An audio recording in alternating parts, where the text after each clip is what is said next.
Our breaking news now on Pope Francis, head of the Catholic Church and sovereign of the Vatican City-State, has died aged 88.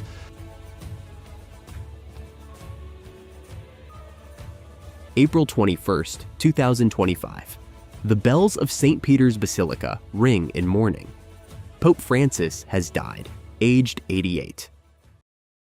He was the first pope from the Americas, a humble reformer who chose the name Francis to honor the Saint of Assisi, symbolizing humility, poverty, and renewal. Over 12 years, Pope Francis became a global voice for compassion, decentralization, and justice. But his papacy also weathered storms, sexual abuse scandals, theological tensions, and resistance from within. Now, 1.3 billion Catholics turn their eyes to Rome, asking one question: who will lead the Church next? Segment 1. The Secrets of the Vatican Election. Deep in tradition, shrouded in secrecy, the papal conclave is one of the world's most mysterious elections. Conclave, from Latin cum clave, with a key. It means locking the cardinal electors away from outside influence and into prayerful isolation beneath Michelangelo's Last Judgment. On May 7th, 122 eligible cardinals, those under 80, will begin voting.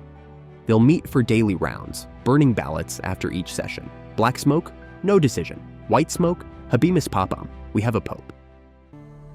Despite centuries-old tradition, this decision echoes into a modern world, shaped by global crises, ideological divides, and a changing church. Segment 2. The Frontrunners, who might become the next pope. Giovanni Pietro Parolin, Italy's Vatican Secretary of State. A skilled diplomat who handled talks with China and Russia. Calm, calculated, favored by traditionalists. Luis Antonio Tagle, the Asian Francis. A charismatic Filipino cardinal with pastoral warmth and global presence.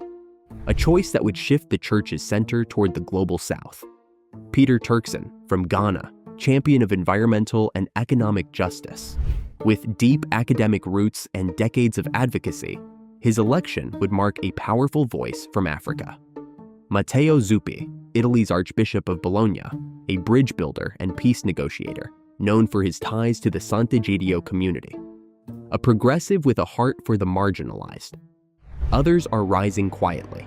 Jean-Claude Hollerich of Luxembourg, Wilton Gregory of the US, and Claudio Gugarotti of Argentina. And don't underestimate the power of underdogs in the conclave. Remember, the cardinal who enters the conclave as pope often leaves as a cardinal. If you're finding this fascinating so far, tap that like button and subscribe for part 2, where we reveal what truly influences the vote and what's at stake for the global church. Segment 3. What really decides the next pope? So how does one cardinal emerge as pope from a room full of equals? It's not just prayer, it's politics, strategy, and the silent tug-of-war between tradition and reform. Inside the Sistine Chapel, alliances form. National blocs, Italians, Latin Americans, Africans, coordinate votes. Informal kingmakers whisper names. Compromise candidates rise when favorites falter. Reformist cardinals may push for another Francis-style figure, pastoral, global, close to the poor. Conservatives may want a doctrinal enforcer, someone who'll restore order and orthodoxy. But beyond doctrine, there's another factor shaping this conclave: time. Segment 4. A church running out of time. The Catholic Church faces its greatest identity crisis in decades. Mass attendance is plunging in Europe, and the US scandals have scarred trust. Young Catholics want inclusion and transparency, while others demand tradition and clarity.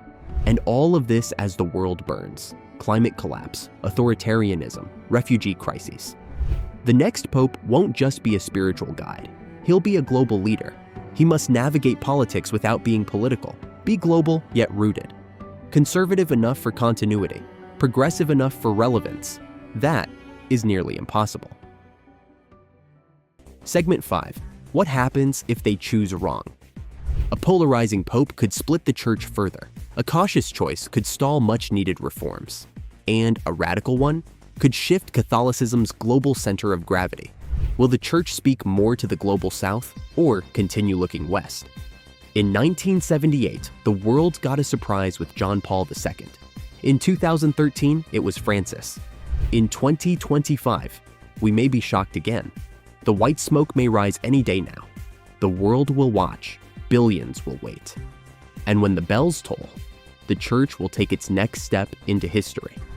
If you want to understand the global stakes of this conclave and what it reveals about power, faith, and the future of our world, subscribe now, comment below, and join the conversation.